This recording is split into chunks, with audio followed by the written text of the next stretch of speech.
Um desses conceitos que nós podemos falar é o conceito de exclusão competitiva. O conceito de exclusão competitiva não é um conceito roto, não é isso, mas não é um conceito completo, não é um conceito que se consegue explicar de uma forma científica o que passa, pelo menos não de uma forma completa.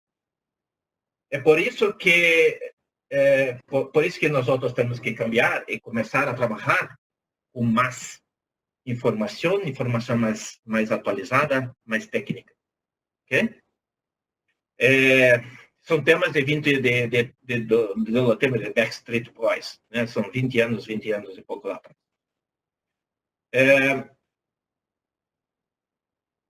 Para mim não há satisfação em continuar falando disso, porque na verdade não se explica nada. E como consequência, quando os produtores, vos escutam de los produtores de probióticos, as empresas como nós, esses conceitos baseados de 20 anos atrás, ou 30 anos atrás, 40 anos atrás, que esses são os atuais mecanismos de ação dos probióticos, parece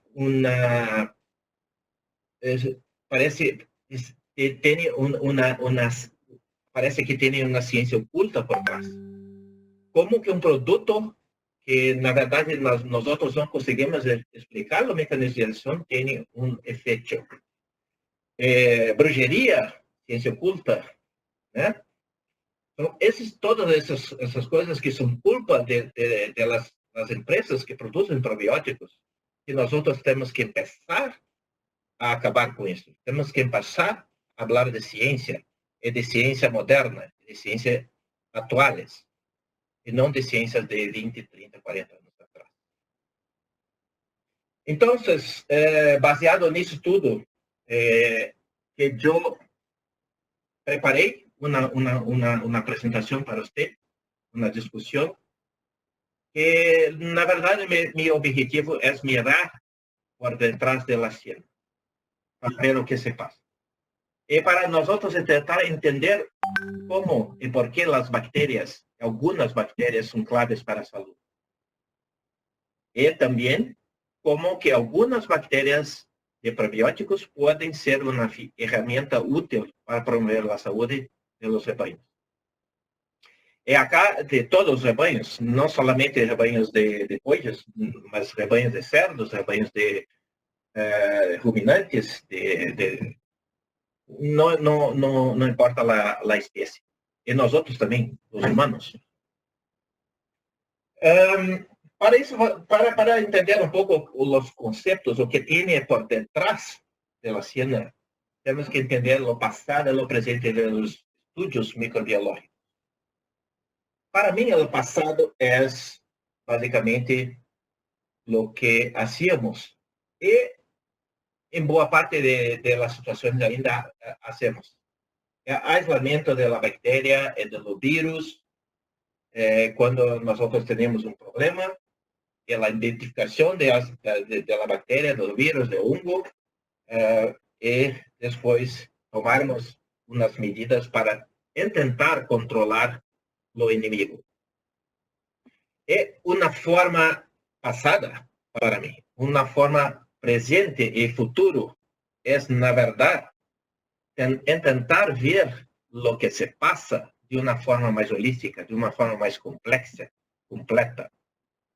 Como, por exemplo, não tentar aislar a bactéria que está causando o problema, e nós vamos falar um pouco mais sobre isso, mas é tentar entender todo o conjunto de bactérias, de todos os micro-organismos que nós que tem, que se podemos chamar de microbiota, e fazermos a sequenciação genômica disso, e com base em todas essas informações, que hoje é muito possível, fazer ver que fazer o diagnóstico e o tratamento. el control. Ese es lo pasado y lo futuro. ¿Okay? Un punto es muy importante para empezar la discusión. Nosotros tenemos que saber que existe en todos los seres vivos una habilidad natural de se buscar o bajo control del crecimiento de patógenos. Por ejemplo, acá nosotros vemos una niña aparentemente con mucha salud, muy linda, y que está expuesta a una gran cantidad de patógenos. Y mesmo así, no hay desarrollo de una enfermedad. Y lo mismo se pasa con los animales al lado acá. Están en un ambiente, en la naturaleza, en un ambiente extremadamente contaminado con patógenos de cualquier calidad, y son muy probablemente tienen más salud que los animales confinados. ¿Okay? ¿Y cómo que eso es posible? Porque hay un mecanismo natural, es natural del hospedero, del animal, que hace lo control de crecimiento de patógenos. Es extremadamente, es muy, muy, muy eficiente. Ese mecanismo se conoce como la resistencia a la colonización de los patógenos. Para ser más breve, más corto, la verdad, ese es un paper que habla sobre los mecanismos de colonización de patógenos. La verdad, lo que es importante acá es que es un mecanismo muy complejo, en que se organiza en pelo menos tres diferentes áreas, mas lo punto central de la eficiencia, de la eficacia de ese mecanismo es la microbiota. Es las bacterias que nosotros tenemos. Nosotros, los animales, especialmente las bacterias que están en lo intestino. Es llamado de microbiota intestinal. Hoy se sabe que hay una centena, pelo menos algunas centenas de trabajos científicos que demuestran que la microbiota son esenciales para que el hospedero tiene una mejor inmunomodulación y que consiga, sea apto a controlar directamente los patógenos. Es extremadamente importante el rol de las microbiotas en los sistemas inmunológicos y el control directo. Pero que na verdade significa que a microbiota desbalanceada é lo mesmo que um sistema imunológico débil. E é como consequência a perda do controle de patógenos. Então, o ponto clave para recordar é, primeiro ponto, uma microbiota intestinal balanceada é clave para o controle eficiente de patógenos. Eu posso falar para você.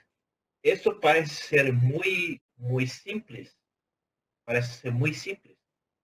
Mas que, na verdade, em condições de produção intensiva, como a produção de cerdos e pollos, em toda a produção intensiva é muito complexo, é muito difícil de ter uma microbiota intestinal balanceada. Esse é o ponto. Né? Especialmente, e nós vamos falar um pouco mais sobre isso, se há um uso um pouco alto, uma utilização um pouco alta de antibióticos. Okay?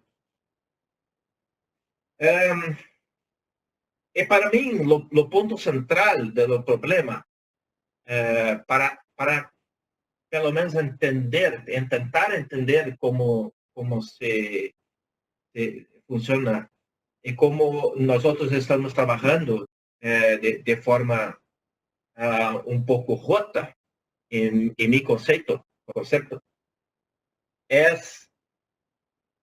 hay un concepto tradicional de control de patógenos. Ese concepto tradicional es un concepto que yo aprendí en la universidad, que yo tengo visto que la mayoría de mis colegas veterinarios también hace, porque se aprendieron en la universidad lo mismo, ¿no?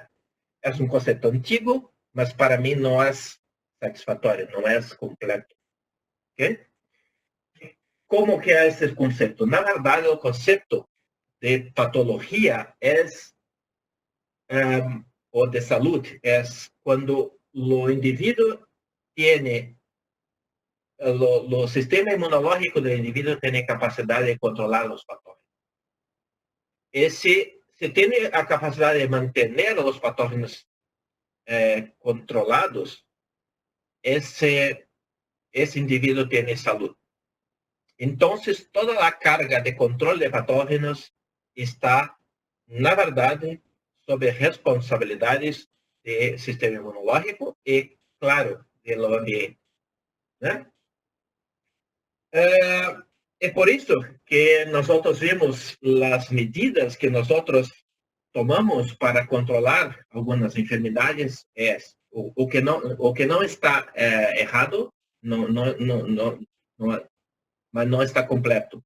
É trabalhar ao máximo possível para reduzir o número de patógenos em ambiente, por exemplo, com desinfecção, etc. Está correto, não há problema nisso. E, em outro lado, melhorar a capacidade do sistema imunológico. E acá, se as vacinas têm uma participação muito importante. Esse é um sistema que parece perfeito, mas, na verdade, temos que considerar que hoje nós sabemos que a microbiota tem uma importância muito, muito, muito alta em controlar diretamente os patógenos e manter o sistema imunológico mais eficiente, mais eficaz.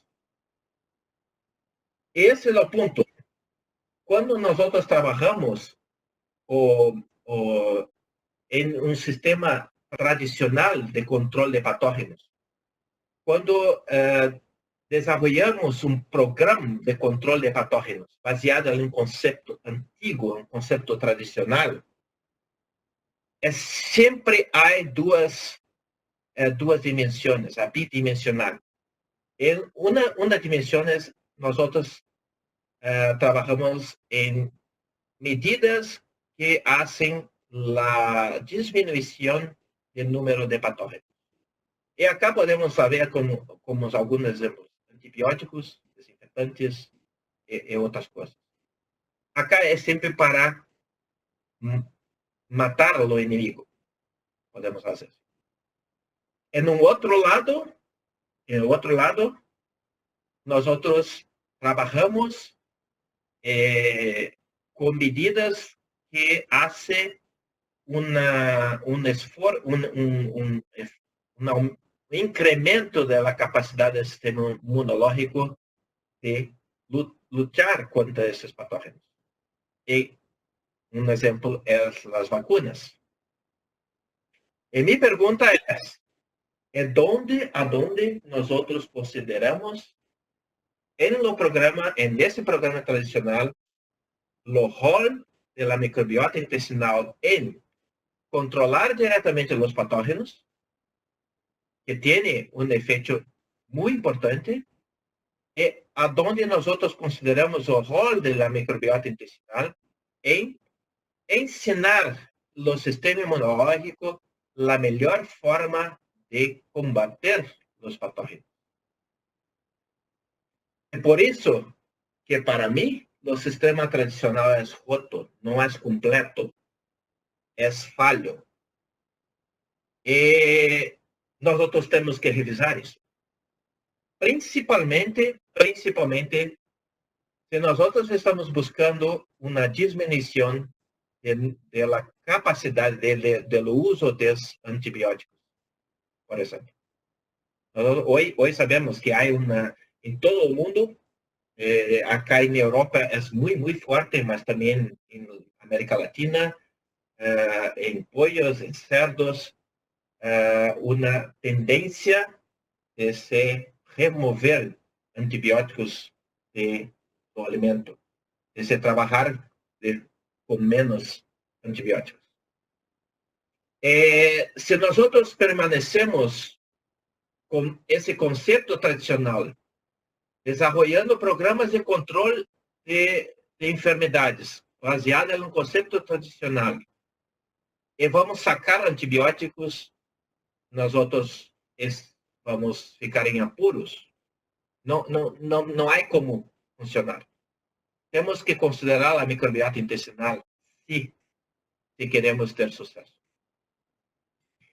É um novo conceito, me gostaria de apresentar a você agora um novo conceito de controle hepático. Na verdade, não é totalmente novo, mas é um conceito que tem não duas dimensões, mas três dimensões. Uma dimensão é o sistema imunológico, que na verdade acá está representado pelo hóspede. Uma segunda dimensão, que é os patógenos. Esses estavam presentes no conceito tradicional. E no conceito mais moderno, mais atual, acá a microbiota comensal, ou as bactérias que normalmente todos nós temos. É parte normal de nosso organismo. Esse é o conceito, o novo conceito, é o balance tridimensional que nós temos que lograr para ter saúde. Né? E quando não logramos o equilíbrio, acá, temos, na verdade, a enfermidade ou a baixa de performance. Então, sempre, no conceito moderno, temos que levar em consideração os três pontos, quando vamos projetar programa de controle de enfermidade. Lo tradicional, levamos em consideração as vacinas, levamos em consideração as medidas para reduzir os patógenos. Sim, devemos continuar acá com esses programas, com essas medidas, mas também temos que considerar medidas que vão incrementar a diversidade da microbiota e vão modificar a microbiota para que possa criar um ambiente mais favorável ao sistema imunológico e que tenha a habilidade de controlar diretamente os patógenos. Nós vamos falar um pouco sobre isso. Okay? Para mim é um exemplo muito brilhante, muito típico de como nós podemos fazer.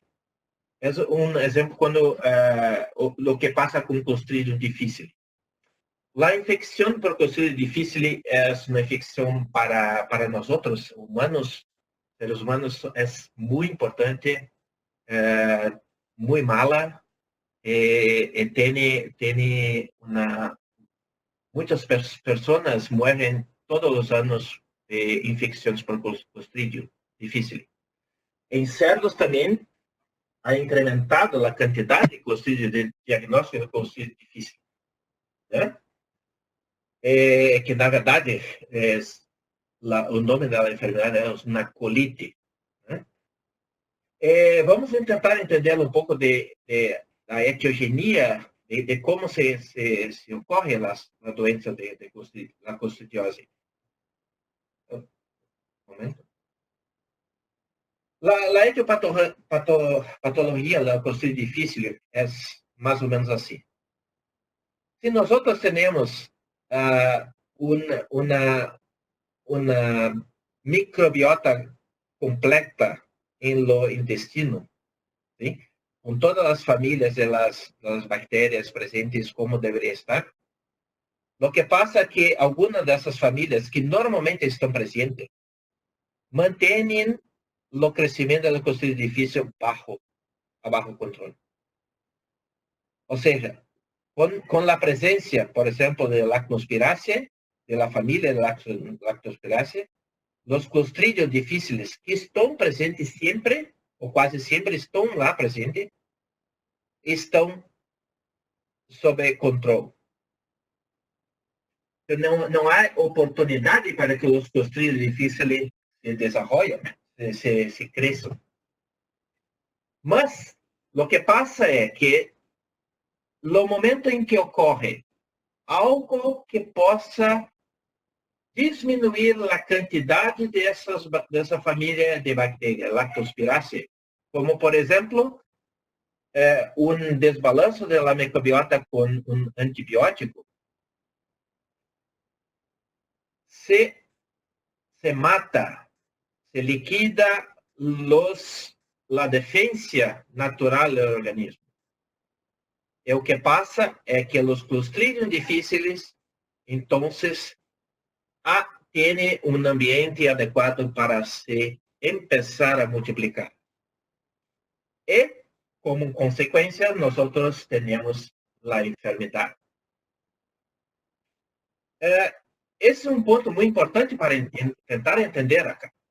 Quando nós vamos comparar o tratamento tradicional que nós fazemos até hoje com o tratamento holístico, com o tratamento baseado no programa considerando tridimensional, as diferenças são muito claras. Então, acá, no sistema tradicional, o que nós vamos fazer? Os veterinários, os médicos, o que vamos fazer? Nós vamos tentar aislar o clostridio, a bactéria que está causando o problema. Vamos aislar acá, no laboratório, e depois de aislar, vamos provavelmente buscar uma forma de controlar o clostridio, uma forma de matar o clostridio. Acá. Então, vamos buscar, vamos gastar uma grande quantidade de plata, de dinheiro para tentar achar o melhor antibiótico, a melhor terapêutica para matar o inimigo. Quando nós vamos para o tratamento mais moderno, na verdade, no tratamento mais moderno, nós não vamos focar em lo clostridio, em lo agente. Nós vamos focar em por que o clostridio teve a oportunidade de se multiplicar. Compare bem os dois processos. Este acá foca em uma causa que, na verdade, é uma causa oportunística, não é a causa primária do problema.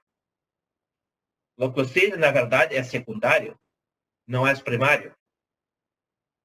Lo contrário que passa que nós podemos encontrar em muitos livros de microbiologia, né?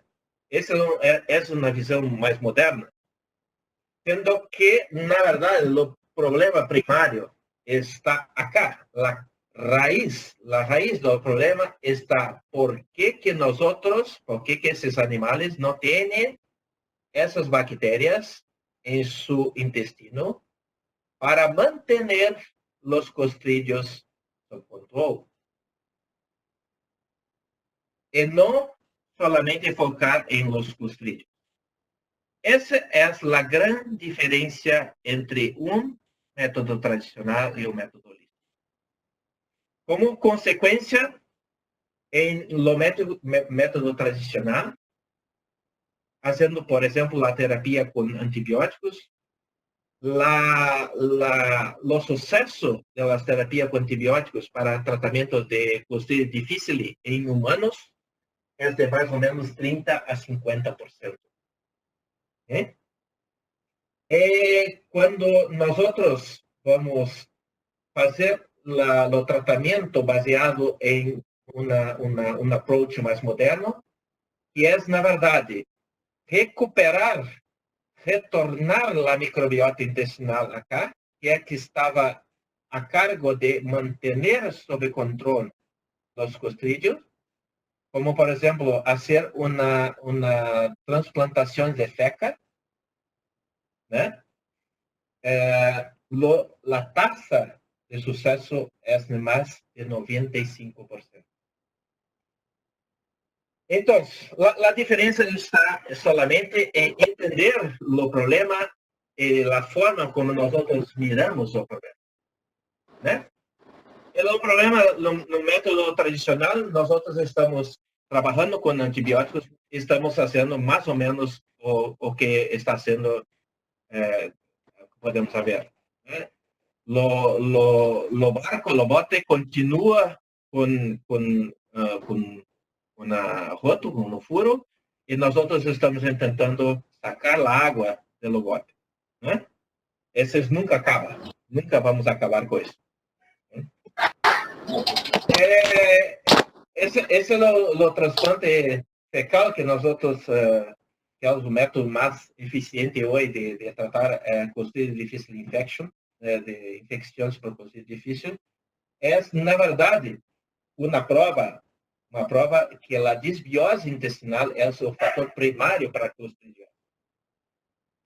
E acá eu trabalhei com um exemplo de humanos, mas podemos, é o mesmo se pode mirar em cerdos, exatamente o mesmo. Os clostridios perfringens em pollos é o mesmo.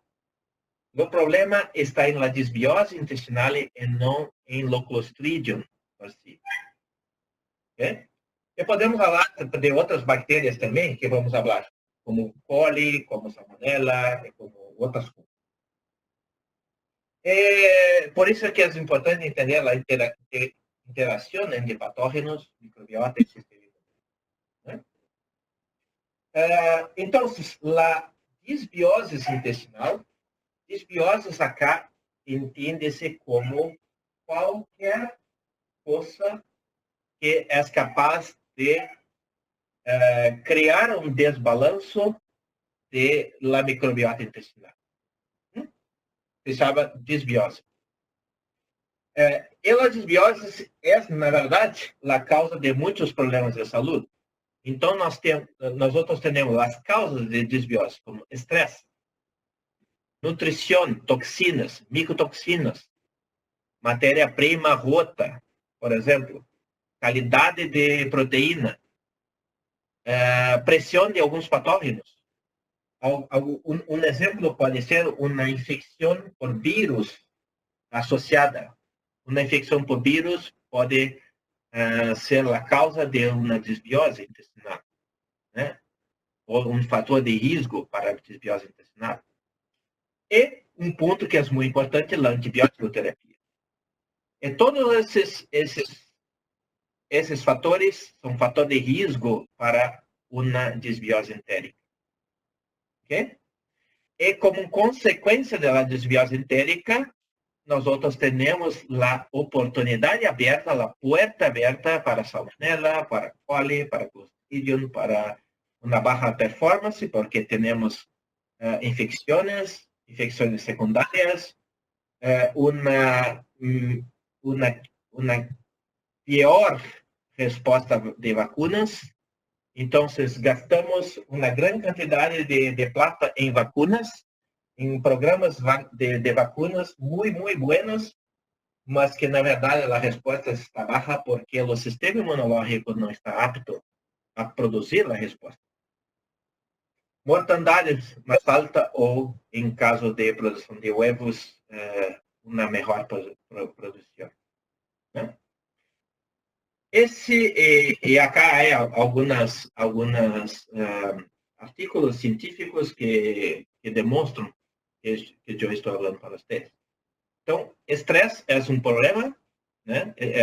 Causa estrés calórico es solamente una forma de estrés, mas todo el estrés es capaz de producir una disbiose entérica y abrir una puerta para los problemas. Es lo mismo con antibióticos. Vamos a ver un poco más, ¿no? Entonces, acá lo que está destacado es la resistencia a colección de patógenos y lo más destacado acá es la microbiota intestinal, algo que nosotros habíamos esquecido en lo pasado, ¿no?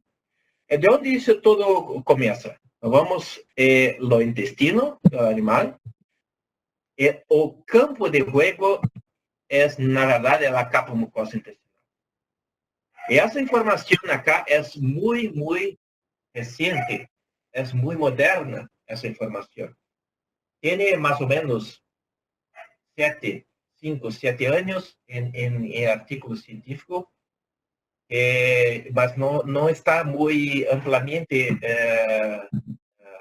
discutida, principalmente en la producción animal.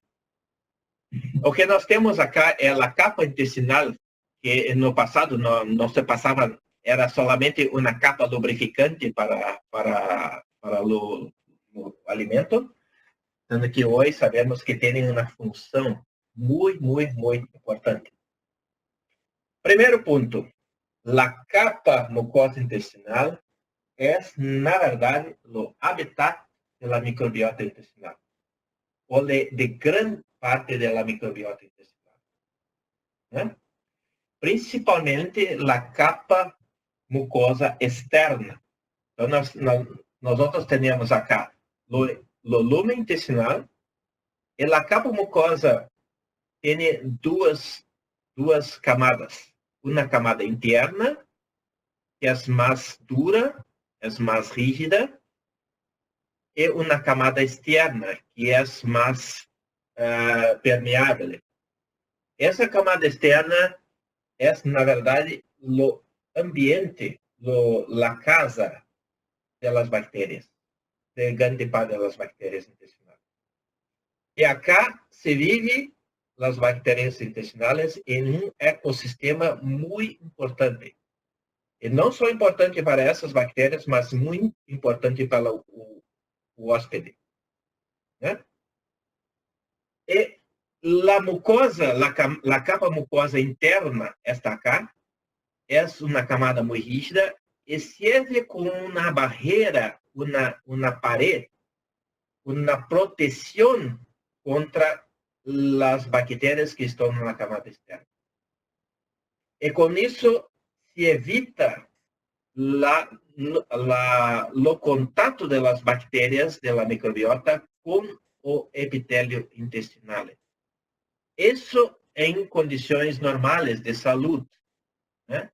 É claro que em condições de patologias, as bactérias se podem sim entrar em contato com o epitélio intestinal. Essa é uma informação muito recente, ¿okay? Então, a informação é, normalmente, em um ambiente saudável, que não há patologia, as bactérias intestinais não têm contato com o epitélio intestinal. Solamente em condições patológicas. Por quê? Porque este sistema é muito eficiente para o controle das bactérias. Essa é uma barreira muito importante.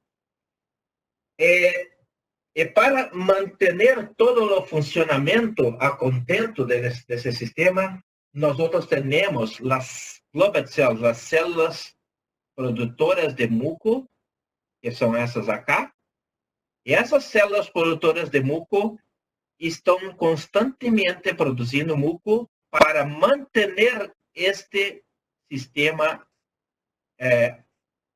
funcionando, esse sistema em funcionamento e capaz de controlar a multiplicação,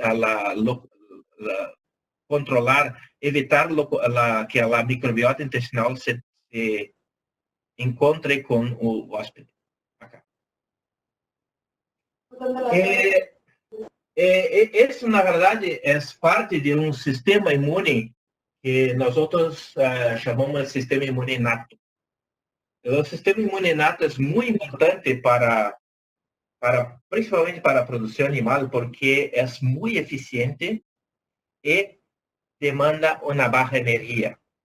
E por que para a produção animal é importante ter um sistema que demanda baixa energia? Por quê? Porque a energia pode ser utilizada para a produção e não para a proteção. Nesse caso, é o que passa. Quando nós temos um sistema que não permite um controle dessas bactérias, e algumas bactérias se encontram com o epitélio intestinal, algumas bactérias, as mais hábeis são as bactérias patogênicas, nós vamos ter um processo de infecção, acá, um desenvolvimento de uma infecção, um processo infeccioso, e aí sim vamos ter o sistema imune adaptativo entrando em ação, e que vai demandar uma alta energia. E daí nós temos uma baixa de performance dos animais. Okay? Por que isso é importante entender? Porque, por um lado, por esse lado, nós temos que essas células produtoras de muco mantêm o sistema ativo, acá, e que, por outro lado, nós sabemos hoje que algumas bactérias da microbiota intestinal são fundamentais para ativar a produção de muco pelas células produtoras de muco. É fantástico isso, porque as mesmas bactérias, o mesmo muco que é capaz de manter distante a microbiota intestinal, necessita da microbiota intestinal para a sua produção de muco. É um sistema que está constantemente circulando, né? E acá há alguns trabalhos demonstrando isso, que há algumas bactérias, e acá um exemplo de Lactobacillus ansosos, que é capaz de ativar os receptores de la ativação de REM para a produção de mucina. Também há outras informações em artigos científicos que outras bactérias, como Bacillus subtilis ou outras bactérias que normalmente estão presentes no intestino, são capazes de aumentar a expressão do REM para a produção de mucina. Uma carga de Bacillus subtilis, aqui é o controle, o C2 controle. Bacillus subtilis é uma bactéria azolática. São probióticos também. Não? Antes de começarmos a falar um pouco sobre probióticos, gostaria de falar sobre o rol do estresse no sistema de produção da capa mucosa. Estresse é um ponto muito importante para a produção animal, principalmente para a produção intensiva. E nós temos não há importância do tipo de estresse que o animal está passando. Se é estresse térmico, em verano, por exemplo, se é um estresse de manejo de vacunas, o que pode ser importante, por exemplo, para pollitas, que têm vacinas oleosas, alguns animais que têm que ser manejados para receber vacinas, né, para o programa de vacunas, ou superdotação, uma grande quantidade de animal por grande densidade animal. Né? Todos, na verdade, para o animal, esses são a mesma coisa. São estresses distintos, mas, na verdade, a consequência é a mesma. E qual é a consequência? A consequência é que o estresse crônico, na verdade, reduz a secreção de muco nessa camada, na capa mucosa, e afeta fortemente a qualidade da mucina do muco. Então, nós temos uma baixa, na verdade, da qualidade e da quantidade do muco presente no intestino, no estresse.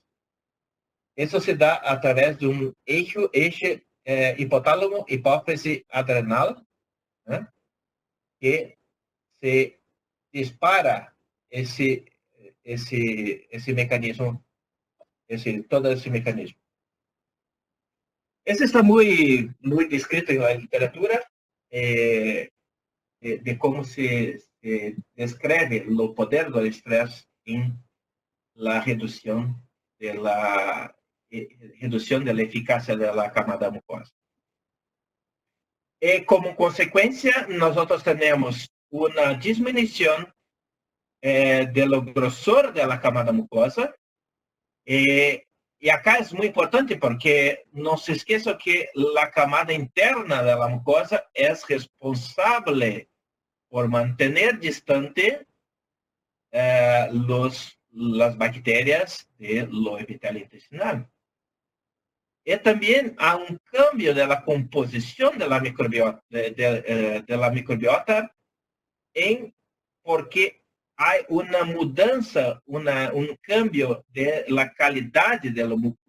O muco é, na verdade, o substrato para grande parte da microbiota.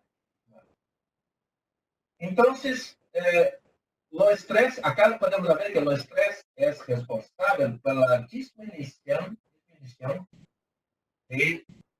do poder de controle de patógenos. Esse é mais ou menos o mecanismo. E como consequência, temos maior risco de bactérias oportunistas, como coli, Clostridium, Salmonella, etc.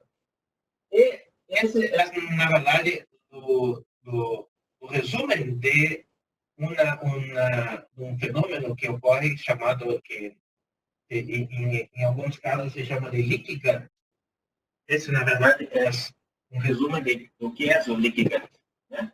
Leaky gut é quando esse sistema está falho, esse sistema está roto, e as bactérias conseguem penetrar e adentrar o epitelio intestinal, porque o sistema não está.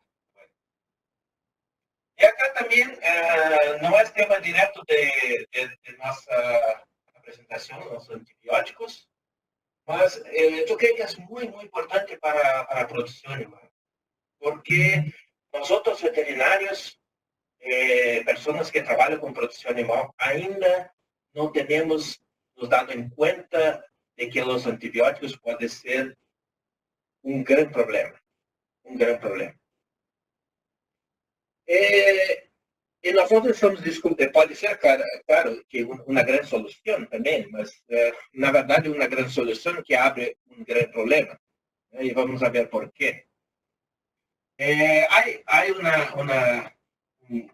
uma série de diferentes artigos científicos, esse é somente um artigo científico, que, na verdade, é muito recente, de 2020, né? Todas essas informações são muito recentes, que, na verdade, está acá em amarillo é o resumo, que os antibióticos não só alteram a microbiota, sino que também alteram a capa mucosa. E acabamos de ver que a camada mucosa é extremamente importante, é muito importante para manter sob controle os agentes patogênicos. E como consequência, na verdade, quando nós estamos administrando um antibiótico com o intuito de controlar uma enfermidade, sim, podemos estar controlando uma enfermidade, mas com certeza nós estamos abrindo uma porta para outros patógenos. E por quê? Porque acá está a explicação. Porque estamos diminuindo a capacidade natural do organismo de controlar a enfermidade. E agora vamos nos perguntar Ok. Nosotros vimos la importancia de la microbiota en un control de patógenos. La importancia de la microbiota en el sistema inmunológico. La importancia de la microbiota para controlar directamente los patógenos. Y hay una pregunta, ¿cómo algunas cepas probióticas juegan en ese campo? ¿Cómo los probióticos pueden jugar en ese campo? Y acá, yo no quiero ser extenso, lo voy a mostrar solamente algunos ejemplos. Ese es solamente un ejemplo, por ejemplo, de una cepa de bacilos sutiles en recuento de células calciformes. As células calciformes, no sé si recuerdan, son las productoras de muco. Y los mucos son muy importantes para mantener el sistema inmune inato ativo, eficiente, eficaz. Esse é um trabalho que foi publicado no Journal Poultry Science, é uma revista com alta credibilidade. É um trabalho brasileiro e que é um trabalho que tem algumas informações que, no primeiro momento, nós outros não nos demos conta que são muito importantes, mas agora nos podemos ver. E é o recuento de células calciformes, dos Globet cells. E acá, nós outros vemos um histopatológico, uma histopatologia do ilium e do seco aos 7 dias de idade e aos 35 dias de idade. E em pollos que receberam controle negativo e controle positivo, com bacilos subtilis, dessa cepa específica de bacilos subtilis. E aos 7 dias de idade, em lo ilho, em lo seco, se encontrou um incremento muito importante e muito significativo de lo número de células calciformes, de células produtoras de muco. Pode ver acá tem, em lo seco tem mais ou menos 50% mais células calciformes aos 7 dias de idade. Quando nós outros formos analisar aos 35 dias de idade, não há diferença significativa. Acá, lo p-value aqui, a diferença estatística não há. Qual a interpretação disso? A interpretação é que os bacilos subtilis, essa cepa específica de bacilos subtilis, é capaz de adelantar a diferenciação de Globet cells em la primeira semana de idade, mas depois que o epitélio intestinal está maduro, está desenvolvido, não há incremento. Então, solamente há um incremento em um epitélio que está em desenvolvimento. Okay? Não se esqueçam, para pollos de engorda, 7 dias é a primeira semana de idade. E para um pollo que em algumas situações vive 4, 5 ou 7 semanas. Acá em Oriente Médio, em Middle East, é 4 semanas somente. Então, tudo que nós outros podemos fazer para incrementar a proteção na primeira semana de idade, que na verdade, a primeira semana de idade é uma semana muito importante do ponto de vista de controle de patógeno para pollos. Nós outros estamos ganhando muito terreno. E acá é, na verdade, uma demonstração que os bacilos subtilis têm a capacidade de incrementar a produção de muco em uma mais temprana. Solamente para recordar, né, as Globet cells são essas células acá que têm a capacidade de produzir muco. Então, o primeiro mecanismo de ação de algumas cepas probióticas acá é importante dizer que algumas cepas de probióticos, não todas as cepas, não todos os probióticos, algunas cepas de bacteria son capaces de incrementar la diferenciación de células caliciformes en edades tempranas. Traduciendo, eso significa que los animales pueden tener una inmunidad innata más eficiente en edades tempranas. Edades tempranas donde nosotros normalmente tenemos más problemas. Coli, salmonella, clostridios un poco más adelante, no tanto, mas hay una gran importancia de patologías en la primera semana de edad. El otro punto que ese trabajo reveló también es la cantidad de linfocitos CD4, los linfocitos CD4, y acá podemos ver también que en la primera semana de edad, y no a los 35 días de edad, hay un incremento de la cantidad de linfócitos CD4, un incremento muy importante y muy significativo en la primera semana de edad, o que no ocurre después. De nuevo, porque eso, muy probablemente, los bacilos subtilis, esa cepa de bacilos subtilis es capaz de adelantar los procesos, la maturación del sistema inmunológico, haciendo que estas aves con 7 días de edad tengan más protección por linfócitos CD4 que las aves control. ¿Y por qué? ¿Cuál es el significado? O qué significa CD4, linfocito CD4? Linfocito CD4, na verdad, es un linfocito que induce la expresión de algunas citoquinas para migración celular. Entonces, para traducir muy rápidamente, na verdad, hacen con que los granulócitos de los macrófagos estén más rápidamente en acción en caso de un patógeno. Entonces, más pronto en caso de que haya un patógeno.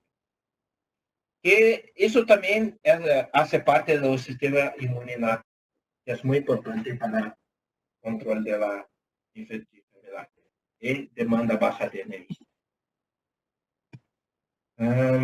Adelante. Acá. Ese es, na verdad, el segundo mecanismo de acción de algunas cepas probióticas. Modulación del sistema inmune.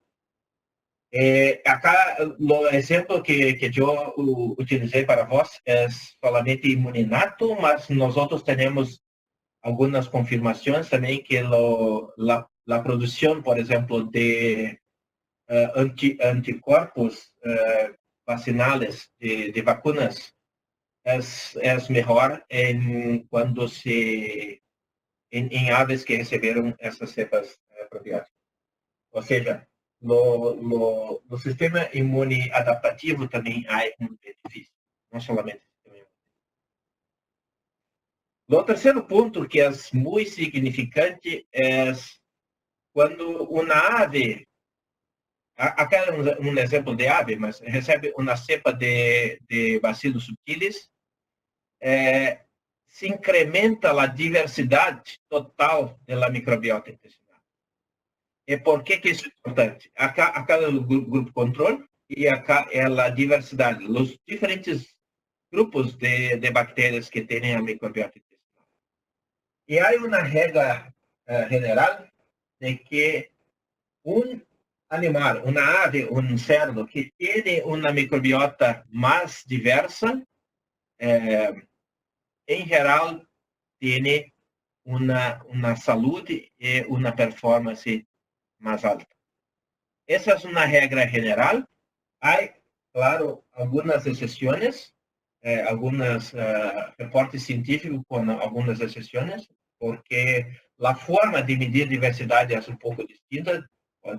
Hay varias formas de medir diversidad de microbiota, mas o que nosotros tenemos visto es que cuando hay un incremento de la diversidad, hay un incremento en la salud intestinal y la performance como consecuencia.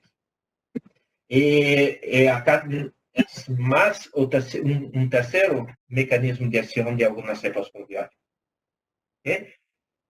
Lo mecanismo es, na verdade, de incrementar a diversidade da microbiota.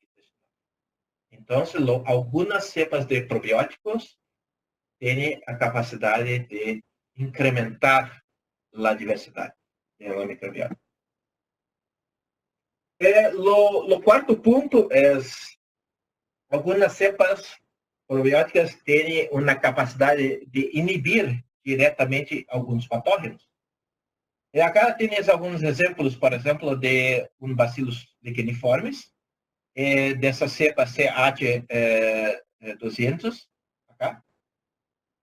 E essa cepa probiótica foi desenvolvida em laboratório, em uma seleção de laboratório, e tem como consequência uma inibição direta do crescimento leucocítico. Não somente Clostridium perfringens, mas Leucocídio 9 e alguns outros clostrídeos também. Mas o mais importante é, pelo menos para olhos, Clostridium perfringens. E acá solamente para demonstrar que não todas as cepas probióticas têm essa capacidade. Acá é outra cepa probiótica de Bacillus subtilis, a HLB, que não tem essa capacidade acá. Então, este mecanismo de ação de inibição direta, a habilidade natural de inibir o crescimento de Clostridium, está diretamente relacionada à seleção da cepa probiótica. Significa que solamente algumas bactérias probióticas têm esta capacidade. Esse é um ponto importante porque quando nós vamos desenvolver um probiótico em laboratório, devemos saber por que estamos desenvolvendo, para que estamos desenvolvendo, que tipos de mecanismos de ações nós queremos que essa cepa se hace, né? Seja capaz de fazer. Esse é o quarto mecanismo de ação de algumas cepas probióticas, a inibição direta de crescimento de patógenos. Né? E também tem um outro mecanismo de ação que algumas cepas probióticas têm capacidade, que é de produzir enzimas digestivas. E acá podemos ver de distintas cepas probióticas, Bacillus licheniformis, Amilocefacins, Bacillus subtilis, distintas cepas probióticas que têm capacidades distintas de produzir, por exemplo, xilanase e celulase, duas enzimas muito importantes para enzimas digestivas importantes, principalmente para cerdos e pollos, aves. Algumas cepas têm alta capacidade de produzir enzimas e outras muito baixas capacidades de produzir enzimas, como esse exemplo acá dos Bacillus licheniformis.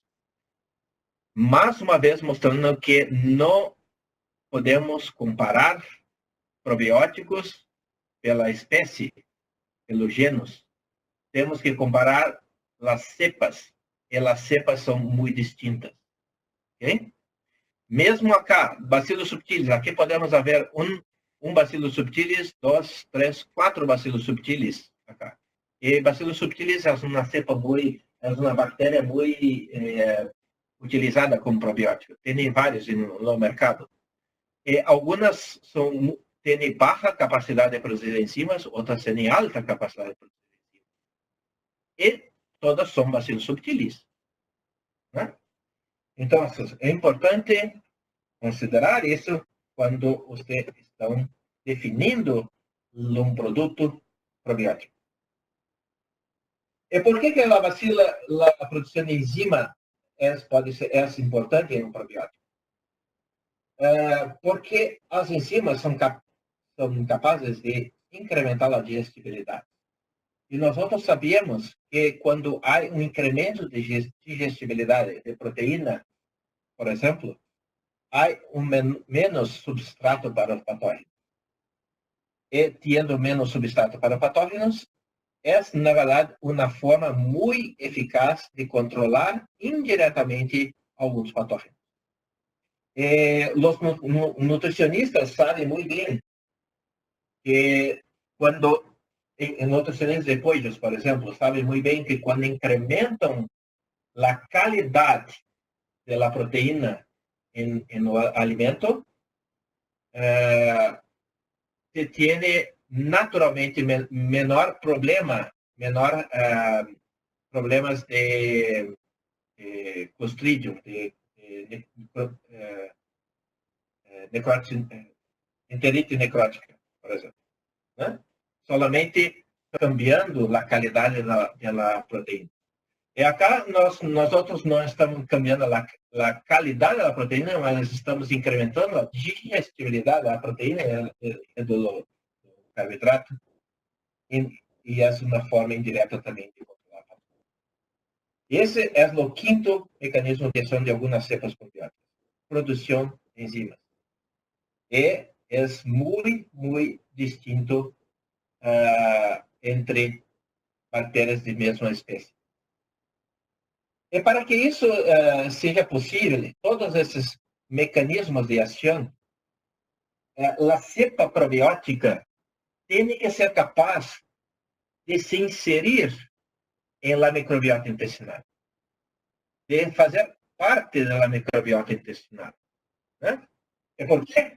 Porque na microbiota intestinal, a camada mucosa, recuerdan, a camada mucosa, essa microbiota intestinal que, na verdade, é a casa das bactérias, e acá se encontram, ocorrem todos os cambios todos os cambios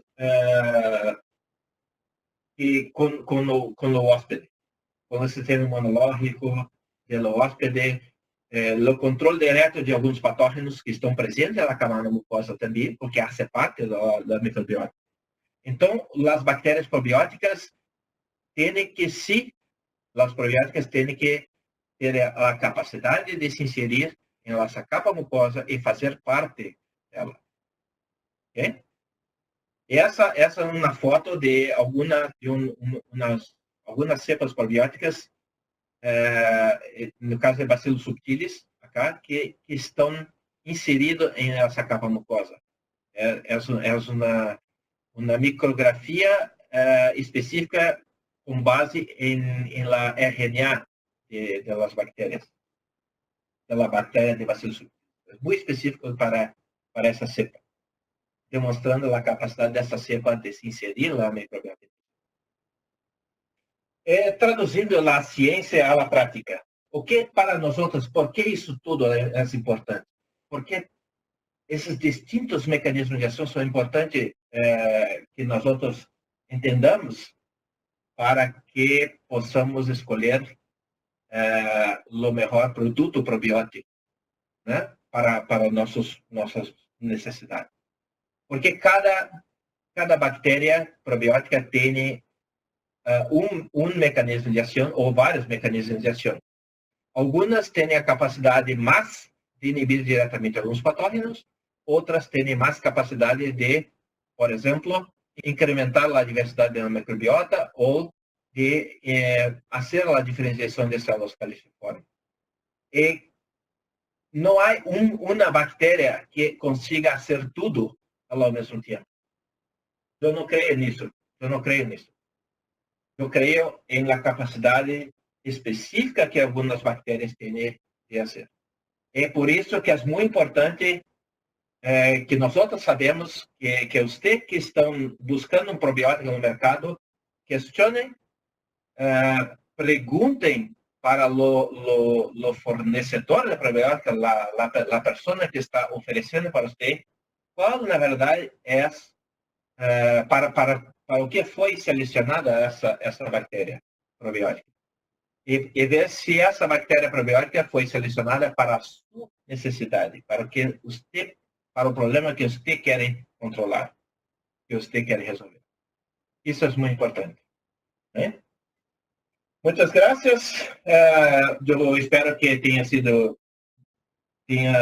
importante algumas informações para você, tenha trazido algumas coisas diferentes e novas para você. Umas Bueno, muchas perguntas? gracias, Guilherme, por la presentación.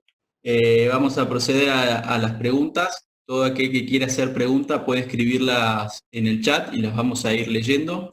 Les pedimos que sigamos con los micrófonos silenciados. La primera pregunta que fue surgiendo durante la charla dice, ¿qué rol juega la microbiota en la transmisión y permanencia de genes de resistencia a los antibióticos? Um, essa é uma pergunta muito importante. É muito importante porque tudo que nós outros não queremos é, na verdade, transmitir genes de resistência a antibióticos em bactérias. Esse é um ponto. Los supridores, los produtores de probióticos sérios, especialmente los que tienen venta, por exemplo, em Europa, em países que hacen controle desse ponto, né? São obrigados a fazer com que los probióticos desarrollados não tenham carga de resistência em seu genoma. Não tem essa capacidade. Então, por exemplo, acá em Europa, las empresas que querem vender produto em Europa, probióticos na Europa, têm que comprovar que las bactérias não têm essa capacidade de carregar genes capazes de transmitir resistência antibiótica. Né? Esse é um ponto que eu não sei em seu país, se isso é controlado. Eu sei que em Brasil, o controle é muito débil nesse ponto. E, portanto, eu creio que é importante sempre considerar se o fornecedor tem o mesmo produto em países que há controle. Japão, Europa, a Comunidade Europeia, Estados Unidos também, alguma coisa, que são bactérias que não carregam essa capacidade de resistência. Bueno, la siguiente pregunta es, ¿hay experiencia en la secreción de aminoácidos y precursores de neurotransmisores encefálicos a partir de ciertos microorganismos intestinales que tengan acción en el consumo de los animales? É uma pergunta muito científica. Eu creio que sim. Eu não tenho acá uma prova disso. Eu creio que sim, porque nós outros, através de ensaios científicos, temos comprovado, por exemplo, que alguns probióticos também alteram, há cambio de comportamento animal. Se há cambio de comportamento animal, com toda certeza há cambio de neurotransmissores em nível cerebral. Então, isso se explica muito facilmente através do eixo intestinal cerebral, né, que há. Na verdade, é somente uma explicação, uma comprovação que esse eixo realmente tem sentido e tem significado. Esse trabalho que eu estou mencionando agora é, na verdade, um trabalho que nós fizemos com ponedoras de webs comerciais que foram submetidas a estresse calórico, estresse de verano, e que tiveram um comportamento animal, um comportamento ao estresse, de sacar as penas,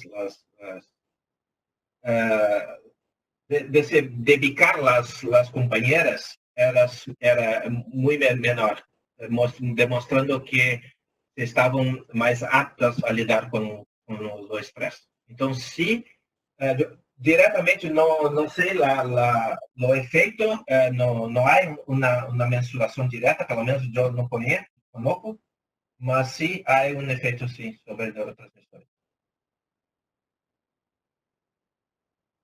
¿Cuál es su recomendación para iniciar para el uso de probióticos y hacer el cambio a libre de antibióticos en broilers?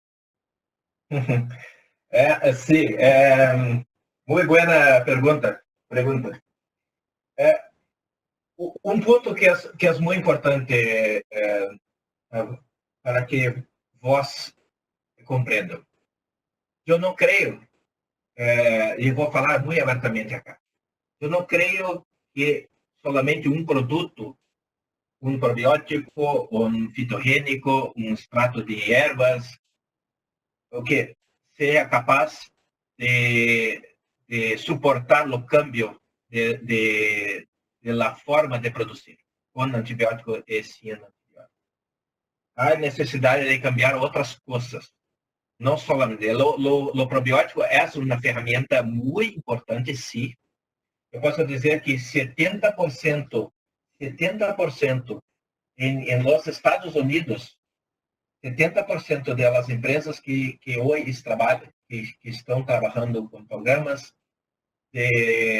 livres de antibióticos, e anticoxigenos, algo que não há acá em Europa, anticoxigeno, 70% das empresas usam probióticos.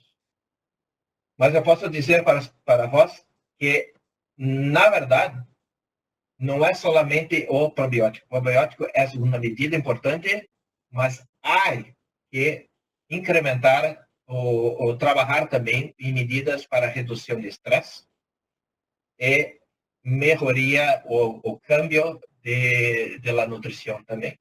Recuerdan os fatores de risco para desbioses, quando eu mencionei na apresentação. Os fatores de riscos importantes são estresse e alimentação e antibióticos, mas em caso de produção sem antibióticos, esse fator não há. Então, as empresas que têm programas que funcionam muito bem sem antibióticos têm um aditivo importante, e probiótico acá tem uma importância muito grande, mas também tiveram ações importantes na redução de estresse, como, por exemplo, reduzir a densidade de animais por metro quadrado, ou incrementar e cambiar algumas coisas na nutrição também.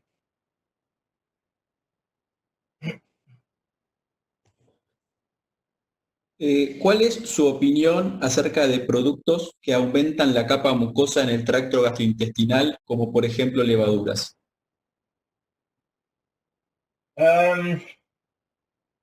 Levaduras.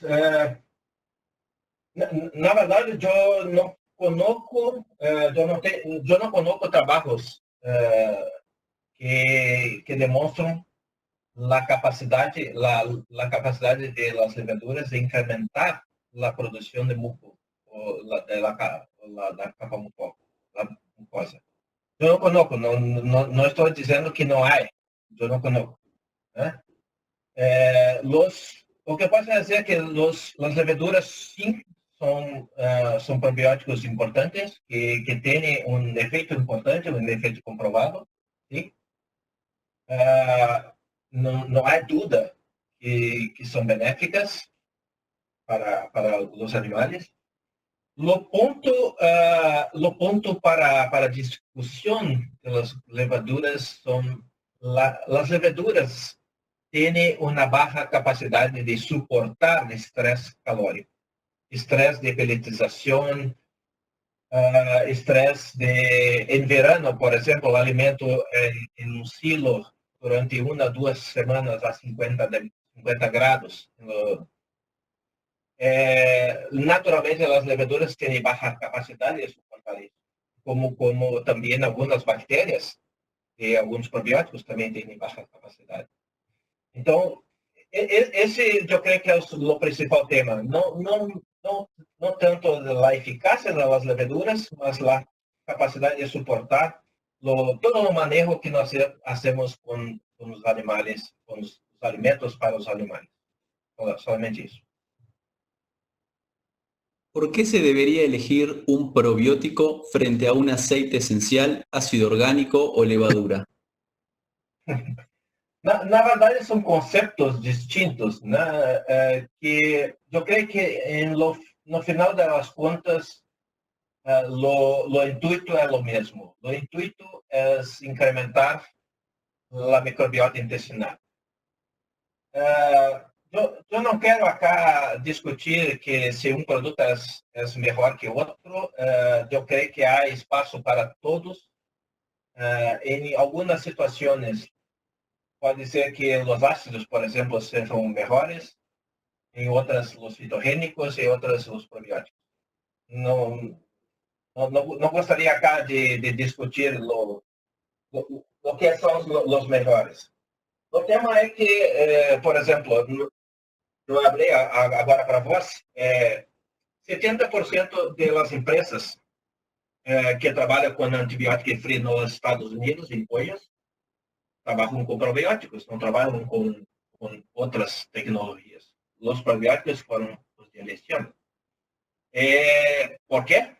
Porque provavelmente tem uma resposta mais adequada. Provavelmente. Eu estou solamente fazendo uma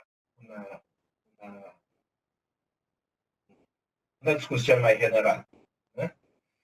Mas claro que ácidos têm uma participação importante no mercado, têm uma forma de trabalhar importante também.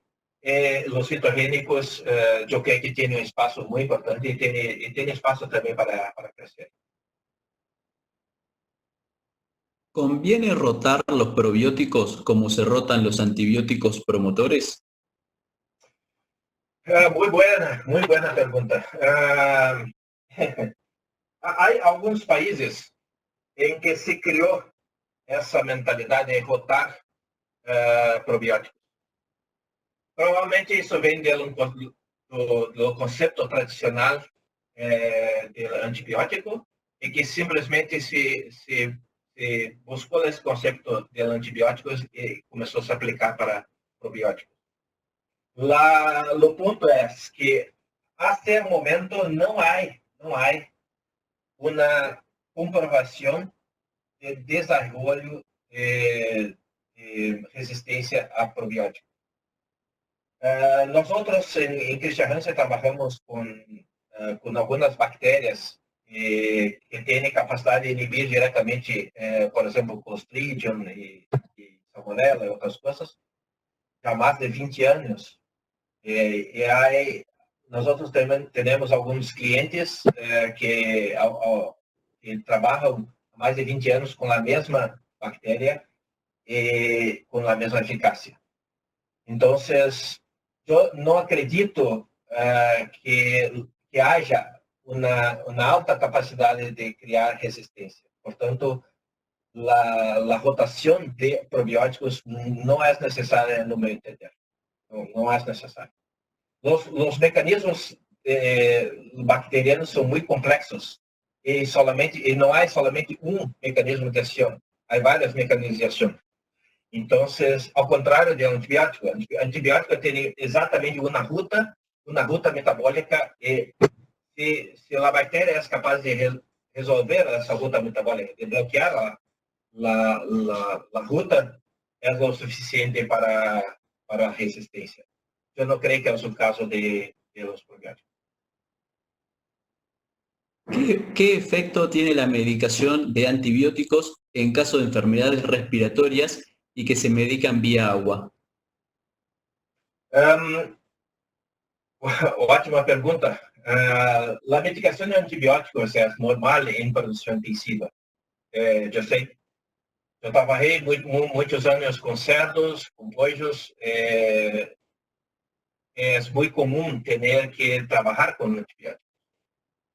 O ponto é que tanto faz a forma de aplicação do antibiótico. Se pode ser via alimento, via água, ou mesmo via intramuscular, por aplicação por inyección, por inyectable, usted va a tener un daño en la microbiota. Si nosotros vamos a tener un daño en la microbiota, usted puede preparar que la puerta está abierta para problemas. Entonces, en el momento en que hay una decisión del grupo de veterinarios en implementar un programa de control con antibiótico, considere también que hay una puerta abierta para otros problemas. ¿Cuál es la solución? No hay una solución directa, porque yo comprendo que hay muchas veces la necesidad de se usar lo probiótico, lo antibiótico, mas para mi experiencia, lo que nosotros debemos hacer es, después que se terminó la aplicación de antibiótico, se debe empezar o más rápido posible, un día después, no máximo, la aplicación de un probiótico para se repopular, se incrementar nuevamente o más rápido posible la microbiota intestinal que foi perdida com o antibiótico. Então, essa na verdade uma solução para recuperar mais rápido a microbiota destruída com o antibiótico.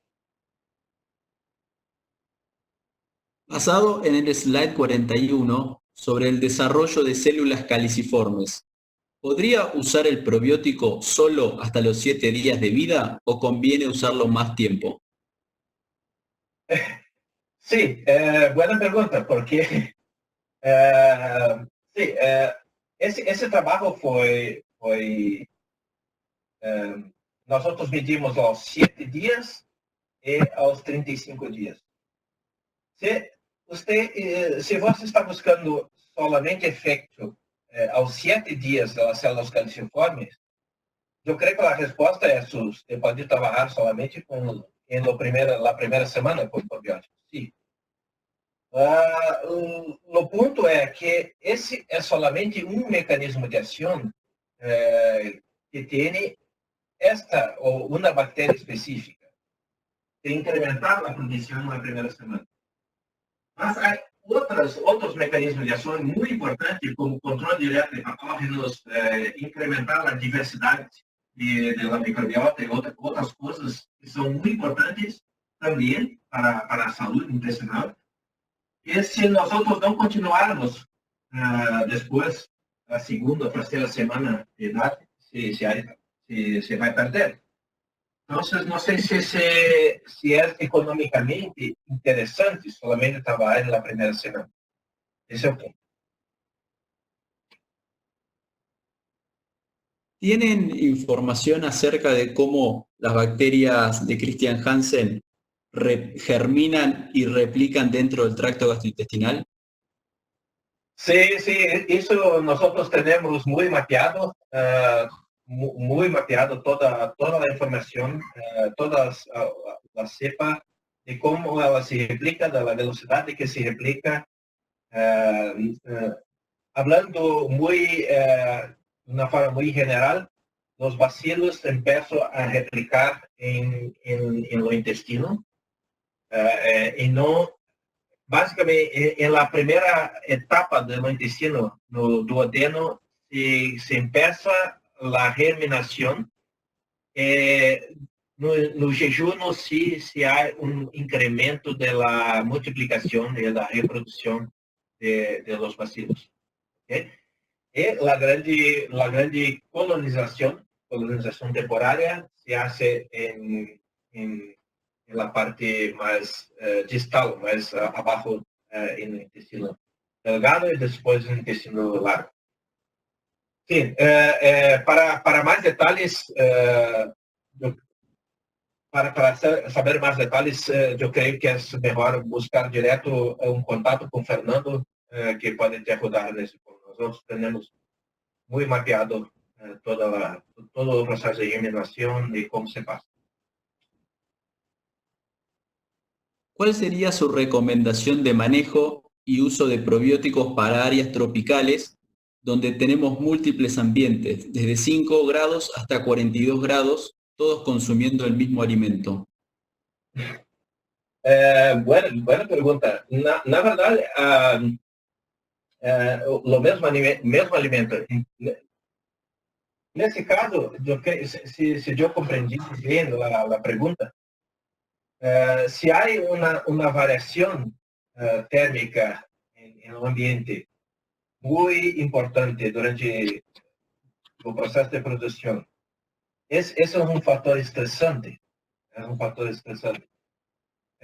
Se há, eu não sei se é o caso, mas se há problemas também de alimentação, por exemplo, uma etapa animal, um animal jovem ingerindo um alimento para uma etapa mais adelante, também não é adequado. Então, nesse caso, nós vamos ter um fator de risco bem importante para a desbiose. E os probióticos, os buenos probióticos, na verdade, foram feitos para auxiliar no controle ou melhorar a eficácia em situações onde há desafios, onde há challenges. Né? Então, para mim, é importante. Esse é um ambiente muito adequado para trabalhar com probióticos, porque há fatores desencadeantes de desbalanço de microbiota. Então, usem probiótica durante todas as etapas, nesse caso. ¿Hay estudios sobre diferencias de microbiota entre líneas genéticas bajo mismas condiciones de crianza? Sí, hay mucha información muy reciente.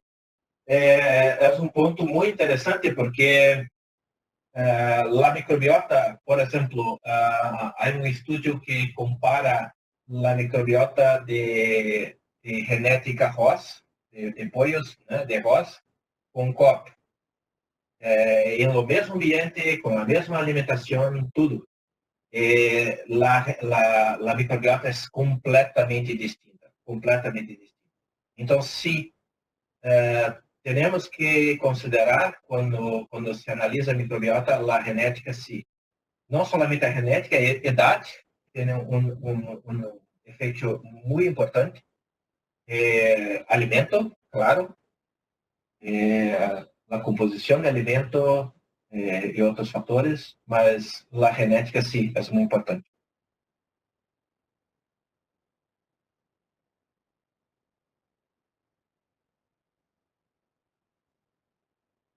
Ventajas y desventajas entre el empleo de probióticos que colonizan y los que no. Na verdade, esse é um tema muito polêmico. É uma muito boa pergunta. Basicamente, há três tipos de probióticos, né? 3 categorias de probióticos. Os probióticos não colonizadores, eu estou falando para o público general de acá, que talvez não saiba. Os não colonizadores ou os mais modernamente nós falamos que são colonizadores transitórios. Né? Os bacilos, por exemplo, são um exemplo de probiótico que não são capazes de colonizar de forma permanente